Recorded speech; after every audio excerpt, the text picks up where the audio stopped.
At eto na nga mga kababayan, Master Judean, nagbabalik na naman. Kumusta po kayo? Yan.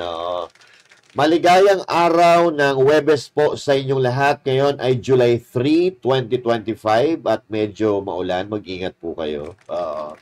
At sa video na ito, pag-uusapan po natin ang waswasan ng mga personalidad sa politika dito sa Pilipinas. Dahil ang pinag-ugatan nito ay ang pagsusumbong ni Risa Hontiveros kay Papang. Pagsusumbong sa pamamagitan ng pagsasampa ng mga kaso dito sa mga kilala nating vloggers na nag-share ng video o nagkomento sa video ni Karine. Wala ka pala, sumbongera ka pala eh. Nag-uumpisa pa lang eh, nagsusumbong ka na. Well, anyway, karapatan naman yan ni Risa Hontiveros na umaray kapag nasasaktan. At karapatan naman niya na dumipensa kapag nasusukol na, di ba? But all I can say that this is a damage control brought to you by Risa Hontiveros. Okay? Dahil, eto abogado, pinangaralan si Hontiveros. Senador, pinatamaan si Hontiveros. Yan. At siyempre, abogado pa rin, winaswasan si Hontiveros. Okay? Pag-uusapan po natin yan, mga kababayan, pagkatapos lang. Ito. Banateros ay hindi magigiba. Banateros ay hindi nag-iisa. Banateros ay kami walang iba. Banateros hanggang sa huli naming hininga. Yan ang banateros, walang inuurungan. Pag tama palakpakan, pag mali ay babanatan. Yan ang banateros, boses ng ordinaryong Pilipino. Banateros ay walang makakaawan.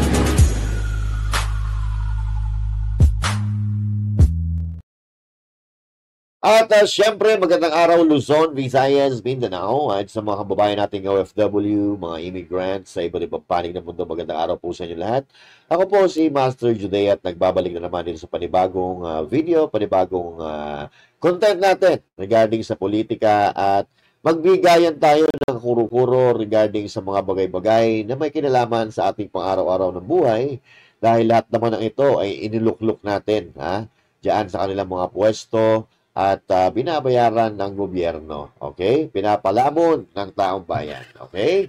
So, eto mga kababayan, at bago tayo magsimula, huwag kakalimutan na mag-like, mag-share, at syempre doon sa mga hindi pa nakakapag-subscribe, mag-subscribe naman tayo.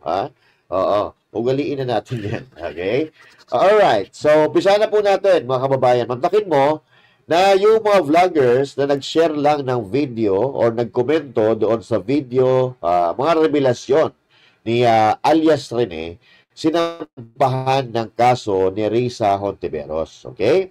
Samantalang, yung isang abogado, mga kababayan, na tinukoy siya, tinarget talaga siya at sinabihan na nagbabayad ng mga testigo, hindi niya po tinesuhan. Okay? Bakit? Okay? Kasi, hindi niya kaya si Atty. Topacio. Diba? At malamang, kapag kinasuhan niya si Atty. Topacio, magkakalabasan ng baho kapag naglabas ng mga ebidensya na hawak niya si Atty. Topacio. Dahil sinabi naman ni Atty. Topacio, may personal knowledge siya sa pinag-aagawa ni Risa Hontiveros. Pero, bakit yun na tinutukoy siya mismo na nagbabayad ng mga testigo at nananakot ng testigo, hindi niya sinampahan ng kaso? Dahil hindi siya uubra kay Atty. Topacio. At hindi magsasalita ng ganon si Atty. Topacio kung wala siyang hawak na resibo. At malamang sa alamang mga kababayan, tingin natin dito, ito ay taktika ng mga trap politician na katulad ni Risa Hontiveros na nasusukol na at tinawag nga ito ni VP Sara Duterte na, ano ba tawag? Scapegoating. Yan. Scapegoating para malihis ang issue laban sa kanya. Now, biglang yung issue napunta na ngayon sa mga vloggers, di ba? Napunta sa mga vloggers. Para matakot yung mga vloggers na huwag magsalita laban sa kanya. At huwag i-share ang mga video ni Karine. So, bakit? Ano ba tayo? Komunista bansa na ba tayo? Bahagi po yan ng free speech, di ba? Oh, freedom of speech, freedom of expression, free speech, bagay po yan. Oh, now biglang yung issue napunta sa mga vlogger. Pero eto, ang malaking pagkakamali dito ni Risa Ontiveros, na mishandle niya, yung mga testigo. Oh, mga testigo na di umano ay binayaran. Oo. At ito, mga kapatid, kapag napatunayan ni alias Rene, yung kanyang mga testamento ay tapos kang Risa ka. Dahil sigurado ako, babalikan siya nitong mga vlogger na pinapahiya niya. Itong mga vlogger na sinasabihan niya mga sinungaling. Sigurado ako, babalikan siya niyan. Kasi ngayon, pagkakaalam ko ata, nagpaplano na yung mga vloggers na balikan siya. Tinatakot niya sa pamamagitan ng pagsasampa ng kaso sa NBI para hindi magsalita laban sa kanya. Di ba? Paano kung mapatunayan ni Rene na siya ay nagsasabi ng totoo? Di ba? At paano kung ang kunin nitong mga vloggers na kinasuhan niya na abogado ay si Atty. Topacio? Di ba? Sasambulat pa rin ang baho at lalabas pa rin lahat ng ebidensyang hawak di umano ni Atty. Topacio. Dahil ngayon mga kababayan, kitang-kita naman kung paano magka-utal-utal ito si Risa Ontiveros kapag wala siyang hawak na index card. Index card, yung binabasa niya. Samantalang itong si alias Rene, mga kababayan, dire-diretso ang pagsasalita, detalyado ang mga sinasabi. Ito kasi ang hirap sa mga politikong nagdudunong-dunungan. Diba? Pero wala naman talagang alam. Una, mali-mali mali-mali yung kaso isinampa ayon yan sa isang abogado. At mamaya ipapaliwanag po yan ng isang abogado at kaya nagmumuhat tanga kasi sabi nga ni BP Sara, kulang sa brain cells. Pero ito, mga kababayan, panoorin muna natin baka mamaya kasi mali tayo. Kasi itong si Risa Ontiveros ay dumulog po yan sa NBI kahapon para magsampa ng kaso laban sa mga personalidad, sa mga social media personality na mga sikat. Ito.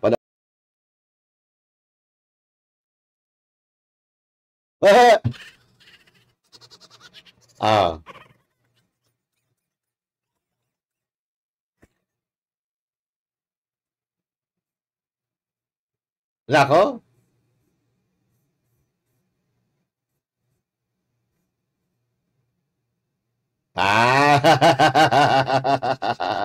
Umaaray ka sa mga vloggers, Vloggers pa lang yan. Okay?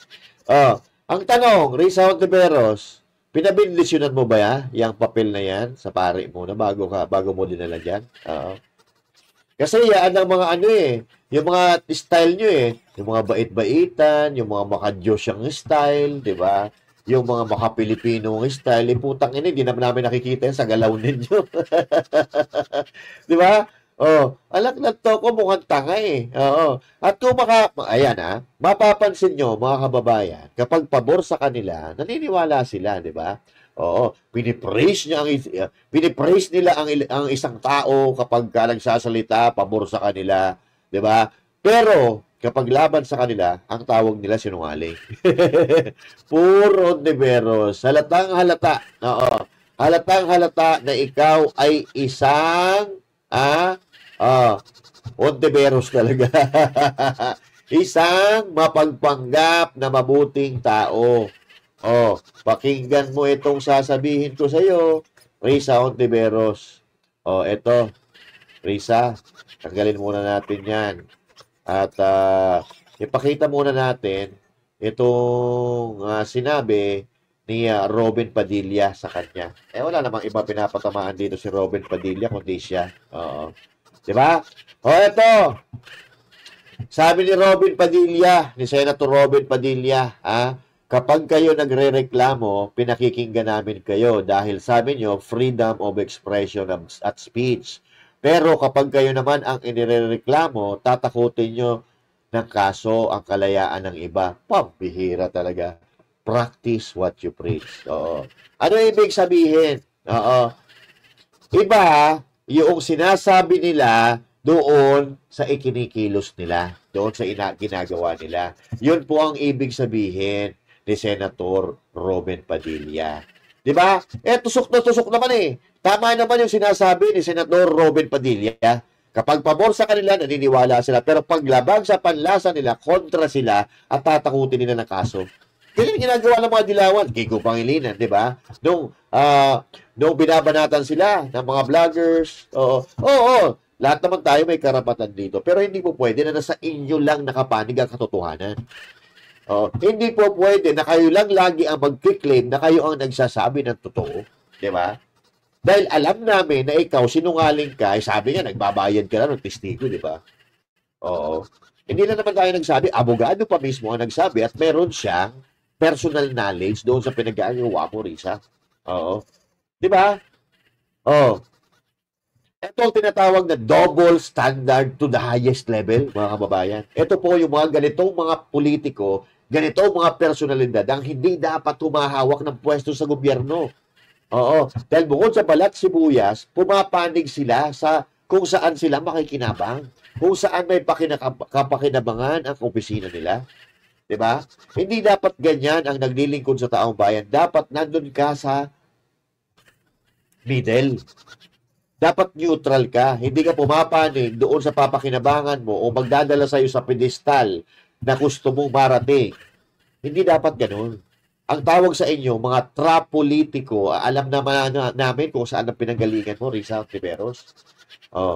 Di ba? Tapos hahamunin mo, si Harry Roque, hahamunin mo na umuwi. Di ba? Harapin ka niya. Kung hindi ka ba naman talaga tanga, kita mo naman, pinag-iinitan siya ng gobyerno, pauwiin mo. Hindi parang pinasubo niya sarili niya. Di ba? Eto mga kababayan, mahirap talaga kalaban ng walang alam. Kasi hindi nila alam, tanga talaga sila.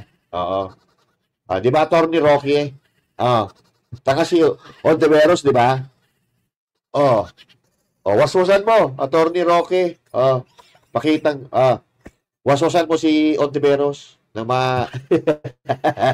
nang malaman niya, magising siya sa katotohanan na tanga pala siya. Sabi kang umuwi ako, sabi mo sa akin, anong ebidensya? Isiwalat mo kung anong iyong ebidensya. Wag kang magtatago sa pagiging senador. Ang hamon mo pa, sige, humarap ka sa Senado. Bakit? Inatrasan ba kita? Meron ka bang nakuha nung 3 beses sa pagharap ko sa inyo? 2 beses sa pagharap ko sa inyo? Di ba wala? Hindi ka nga makasagot pag ako sumagot Ang gusto mo, tumahimik lang ako ng tumahimik. At ikaw lang magdakdak ng magdakdak. Dahil binabasa mo lang naman ang dinadakdak mo at hindi mo naman naintindihan ang sinasabi mo. Was-was. Di ba? Tusok na tusok. Di ba? Ngayon, sa iyong pagsampa ng cyber libel, lahat yung mga goody-goody friends mo, hindi na maitatanggi. Lahat kayo manunupil ng karapatang pantao dahil ang cyber libel sang-ayon sa UN Committee on Human Rights ay labag sa karapatan ng malayang pananalita. Nako. You are a human rights violator. Shame on you. Bukod pa doon sa ginagawa mong nagtatanim testigo, nagtatanim ebidensya, sang-ayon kay alias Rene. Paktay ka diha. Di ba? Tumpak naman. Itong sinasabi ni Harry Roque, may paninira ba dito? Na nangyayari? May kasinungalingan ba dito na nangyayari? Wala. Atty. Roque is just stating the fact. Bino-voice out niya yung mga sinabi ni Rene na sinabi rin ni Atty. Topacio. So now, bakit hindi si Topacio ang kinasuhan niya? Bakit hindi si Rene ang kinasuhan niya? Diba? So ito, tama yung sinabi ni Atty. Roque, panunupil. Na inaakala ni Risa Ontiveros na itong mga vloggers na kinasuhan niya ay uurong ang young bulls at tatahimik dahil kinasuhan niya. I doubt it. I doubt it kung tatahimik yung mga yan. Oo. Yung maharap na nga yan dyan sa Tricom. Diba? Oo. Hindi tatahimik yan. Pag sinaktan mo yan, lalo yan na magpupumiglas ng mga yan. Pero ako, sigurado ako na dito ni Harry Roque, masasaktan na naman dito si Hontiveros. Oo. Masasaktan na naman dito ang kanyang kutis porcelana na dati ay hindi naman ulit ba? Di ba? Antayin natin yung sagot ni Hontiveros dito sa mga bigwas ni Attorney Harry Roque. Tama naman. Wala kang nagawa noong nagharap kayo sa Senado, sa hearing sa Senado ni Harry Roque, tapos yun, magdidemand ka naman na umuwi.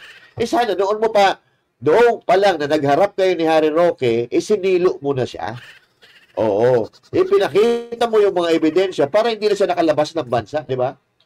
Kaso nga, totoo yung sinasabi na umaasa ka lang naman sa index card mo, sa binabasa mo, sa writer mo, kasi wala ka nga naman talagang alam. Sabi ni Atty. Harry Roque, gusto nyo ng pruweba na wala talagang alam ito si Risa Hontiveros? Nagtataka nga ako bakit nasa Senado yung ganyan eh. Di ba? Anyway, naalala ko, salamat Duterte. Salamat Duterte dahil kung hindi dahil sa inyo, hindi mananalo to. Dahil nakiusap sa mga Duterte na panalunin sa Davao. Tinulungan ng mga Duterte. Buha ka ng ina, pagka panalo, Duterte yung binanata ng unang-una. Tanga nga. Kapag ka makasarili ka, pagka may sarili kang ambisyon, wala ka lang iintindihin kung ano yung tama sa paningin mo at sa isipan mo, yun ang gagawin mo, kahit mali sa ibang tao. Yun ang ginagawa nito eh. Hindi niya alam na tanga siya. Bakit? Attorney Trixie. Patunayan mo na tanga siya. Sana yun. Panoorin natin.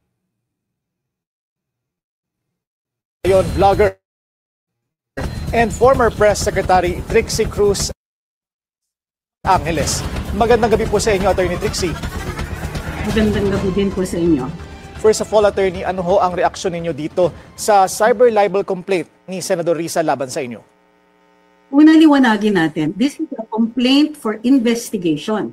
Hindi ito libel complaint or cyber libel complaint sa amin as it is erroneously being reported. Una yan. Pangalawa, ayon mismo sa reklamo ni Senadora Risa Hontiveros, mayroong disinformation network o kaya may mga nag-share at nagpaikot ng video ni alias Rene. Isa ako dun sa hindi nagpaikot ng video na yan. At ni minsan hindi namin ni-repost sa kahit anong social media platform. Gayunpaman, kung ang pinupuntirya niya ay yung pagkomento namin sa paglabas ni alias Rene, ito ay bahagi ng ating karapatan magsalita at magpahayag dahil pampubliko po ang paglabas ng statement na yon.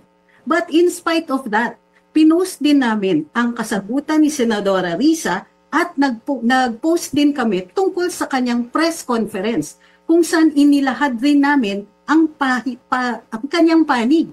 So, ang tanong, bakit dun pa lang, nagre-request pa lang siya for investigation, itinatawag ng kami na nag-circulate ng mga videos nitong taong to. Simple lang naman mag-search sa internet. Pagka nakita na hindi kami, para makita na hindi kami nag-share ng kahit anong video nitong nagtatawag na alias Rene. In the first place, Attorney, kilala niyo ho ba ang nasa likod nitong Pagtanggol Valiente account? Actually, hindi ko kilala either that account o mismong itong si alias Rene. Ngunit sinubaybayan pa rin naman natin yung saga na yan dun sa Senado. Although not even very much. Kukunti lang ang mga dati naming mga posts tungkol dito. In fact, 0. Pero nung pagpahayag nitong si alias Rene tungkol dun sa kanyang pagbabaliktad, di natural magkukomento ang mga tao dahil pampubliko naman yung pag-post nitong video niya. Ano ho ang mga susunod ninyong hakbang tungkol dito sa legal action ni Senador Risa? Tignan po muna namin kung kami ba ipapatawag ng NBI tungo dito sa sinasabi niyang reklamo. Ngunit isang cursory na pagbabasa lang doon sa aming mga posts o sa social media platform namin o kahit panoorin nila yung mga Facebook Live na ginawa namin tungkol dito, we had been fair. In fact, pinuri pa namin si Senadora Risa dahil tama yung kanyang pagpuntirya doon sa mga sinabi nung alias Rene sa kanyang video. Maaari namin gawing available ito kay Senadora kung siya lang po ay nagtanong sa amin. Sana hindi ganito. Sana hindi siya nagko-conclude at naglabas na kaagad ng mga pangalan, hindi pa pala sila nakakabasa ng aming mga social media posts. Ano po ang nakikita ninyong implication sa mga vlogger? Tulad ninyo, Ito kasi ang problema, di ba? Hindi ko alam kung bakit, papaano niya in-arrange or papaano niya kinuha o papaano niya nalaman na itong mga vloggers na nagsishare, itong mga vloggers ay nag-share talaga ng video ni Karen, no? Una-una, si Crescent Chu, ni isang beses, tinignan ko yung kanyang yung page niya, tinignan ko, yung Facebook account niya, tinignan ko kung nag-share ba niya, yung video ni Karen. Hindi. Nagbigay lang siya ng opinion base doon sa sinasabi ni Rene. Okay? Oh, at same with other vloggers or bloggers, hindi naman nag-share. Nag-share lang sila ng thoughts nila patungkol doon sa isiniwalat ni Karen. So, papaano nakapag-come up si Risa Hontiveros ng ganitong desisyon na sampahan sila ng reklamo diyan sa NBI? Sila ba ay nag-imbestiga? Tinignan ba nila isa-isa yung mga account ng mga personalidad o ng mga vloggers na kinasuhan niya? Parang hindi. Parang ang tingin ko dito, kung sino ang mga iniimbitahan doon sa TRICOM, doon sila kumuha ng pangalan. Di ba? Oh. At katulad nga na sinasabi ni Attorney Trixie, abogado yan si Attorney Trixie. Abogado, alam niya ang do's and don'ts when it comes to free speech and freedom of expression. Oh, nagtataka nga ako kung bakit sila kasama dyan. Di ba? O ito ay tinatawag na damage control. dahil dito sa legal action ng Senadora. Actually, ang nakikita namin dito ay may ilang mga government officials na nasasanay na gawin kaming whipping boy. Yan. Kami na lang parate. Kami. Tignan ninyo, wala ngang nag-circulate. At least ako and most of the people dun sa listahan niya, hindi ni-repost yung video na yun. Pero unang-una kaagad kami ang pinupunterya dito. Tandaan po natin, may karapatan pa naman magsalita, magpahayag. At kung tama naman ang sinasabi, ano ang ikinagalit ni Senadora Risa dito? Gayunpaman, karapatan niya na magpaimbestiga, karapatan niya mag-file ng kaso kung sa tingin niya agreed siya. Kung sa tingin niya siya po ay nasira o siya po ay naakusahan dito unfairly, wala kaming problema doon. Ang problema, yung kanyang paglalahad, pagsasabi na bahagi ng misinformation network, o kaya nag-circulate ng mga video nitong taong ito, then... Yung itsura no? Yung itsura ni Risa Hontiveros, parang hindi siya masaya sa ginagawa niya. Parang, gawin natin to para malinis pangalan ko. Gawin natin to kasi sukul na ako. Diba? Dapat ang kinasuhan mo si Atty. Topacio. Konting checking naman sana. Attorney Trixie, for context, ano ho ba yung inyong komento in the first place tungkol doon sa video? Doon sa video, kasi medyo live kasi yun eh. Sinabi ko, bago namin tinalakay, sabi ko, may naglabas ng video na ganito. Ito ang summary. Pero gusto kong ipaalala sa lahat na hindi ito under oath at hindi pa ito nasusumite sa hukuman. And therefore, yung sinasabi nitong si alias Rene ay hindi pa napapatunayan. Yes. Maaari nyo pong i-check yung Facebook live namin doon. Maaari nyo din i-check yung second na live namin. Kung saan... Abogado nga yan eh. Abogado yan si Atty. Trixie. Hindi niya ipapahamak yung sarili niya. Alam niyan kung paano titimplahin ang mga bagay-bagay. Alam niya kung paano ilalatag ang kanyang mga opinyon. Kasi nga, abogado yan. Ang problema kasi, pagka bobo tanga, yung nagsasalita, bobo ang gumagawa ng aksyon, hindi niya alam na tanga talaga siya. Hindi niya alam na mali ang ginagawa niya kahit may mga kasama pa siyang abogado na alam ko naman ay abogado na yan ay susunod lang naman din kung ano ang gusto niya mangyari. Sasabihin ko, ganito, kailangan kasuhan natin yung ganito. Kailangan, panindigan natin, kakasuhan ko to, sana dapat manalo tayo dito. So yun, yung mga abogado niya, gagawa din ng kapamaraanan para madiin itong mga personalidad, itong mga personal social media personalities na pinagbibintangan niya. Ganun lang naman po ang labanan dyan eh. Oo, kanya-kanyang kanya-kanyang galing ng ebidensya, kanya-kanyang pagtatanggol na kanya-kanyang mga abogado. So yun lang naman yan. Pero I don't think na mananalo sila sa katotohanan. Diba? Si Risa Ontiveros hindi naman abogado eh. Si Atty. Roque, abogado. Si Atty. Trixie, abogado. So sino papaniwalaan natin when it comes to the free speech, so mga rulings sa free speech? Si Ontiveros o si Atty. Trixie? Pinoint out pa namin, binigyan namin ng kabuuan yung press briefing na ginawa ni Senadora Risa. Panig niya yon, buong buo na siya lang ang pinag-usapan doon. Meron kaming bahagi kung saan sa tingin namin, pinupoint out namin yung mga kahinaan, gayon pa man. Sinasabi namin na unang-una, itong alias Rene, hindi pa nag-execute ng second sworn statement. Video pa lang ito. And therefore, hindi pa yan napapatunayan. Hindi pa yan umaabot dun sa level ng kanyang testigo sa Senado. Attorney, any plans to reach out to the office of Senator Hontiveros? Well, hindi naman sila nag-reach out sa amin. Pero, siguro, in the interests of fair play, I will ask our lawyers kung ito ay tamang hakbang. Kung ito ay ipapayo sa amin, then wala akong problema with reaching out. Gayun pa man, sana chinecheck muna nila bago sila mag-akusa. Yan. Yun ang problema eh. Yan ang mga galawan ng mga dilawan. Yan ang galawan ng mga pulahan. Diba? Yung, bintang pa lang, guilty na. Yan mo. Si PRRD, walang hiya. Wala namang kaso. Hindi pa napapatunayan. Pero putang ina, nakakulong siya ngayon. Mag-ilang buwan na. Si Pastor Apollo Kibuloy, nakakulong ng walang kasalanan, nakakulong ngayon ng ilang buwan na. Taon na ata. Wala pang taon. Si BP Sara Duterte, gusto nilang i-impeach na sinasabing nilang guilty sa pagnanakaw. Samantalang itong mga kongresista, mga buwaka ng ina, bilyon-bilyong pera ang ibinubulsa, hindi sila nagsasalita. At doon sila nagsasalita sa 125 million ni BP Sara na nagamit naman sa tama, na galing mismo sa opisina ng Presidente Tanga, pero si BP Sara ang ginigipit nila.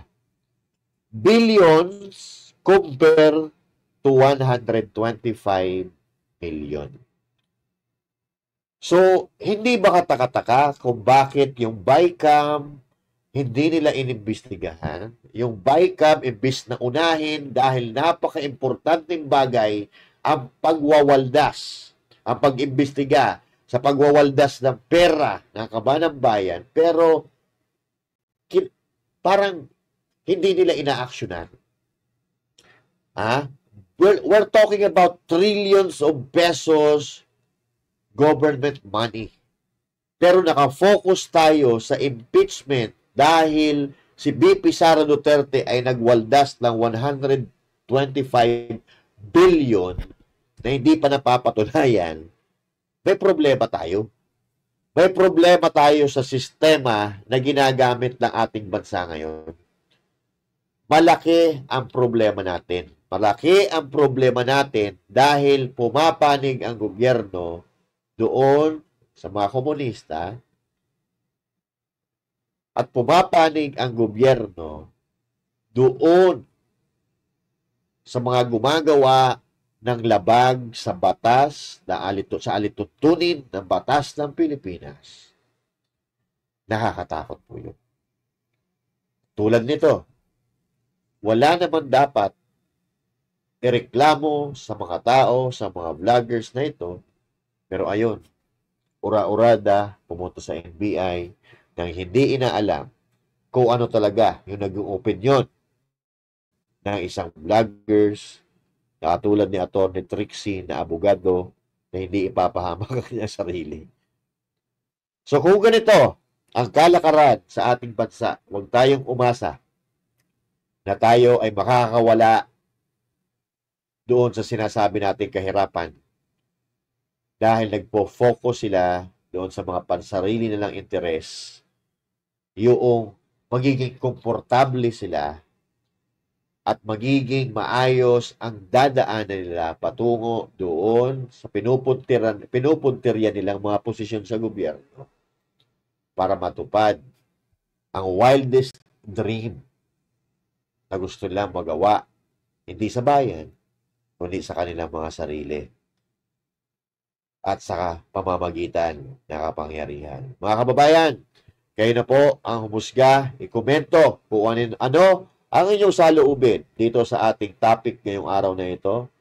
I-comment nyo po kung ano ang inyong nararamdaman, kung ano ang inyong opinion, kung ano ang inyong masasabi sa napag-usapan natin. At magkita-kita po tayo muli sa mga susunod na video. And once again, this is Master Judea saying thank you. God bless you all. And to God be the glory. Magandang araw po sa inyo lahat.